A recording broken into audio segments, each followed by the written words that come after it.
signs of aging? How can we reduce the signs of aging? क्या होते हैं anti aging के sign? उनको हम कैसे reduce कर सकते हैं? So signs of aging, the most common signs of aging will be fine lines and wrinkles. So wrinkles that you get on your forehead when you're raising your brows, or fine lines that you get between your eyebrows when you're frowning, or lines that you get around your eyes when you're smiling. That's the first, the most common sign of aging. And then the other signs of aging could be hollowness, sagging skin, sagging jowls, laugh lines, or hollowness below the eye. That's the second sign of aging. And now the third sign of aging would be dull, dehydrated skin. So what happens is that with age, the dead cell turnover goes down.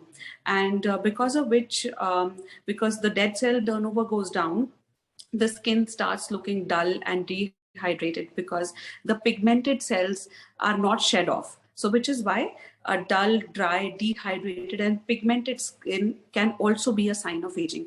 So these are the three main signs of aging. And we can improve the signs of aging by following the right skincare routine and the right diet.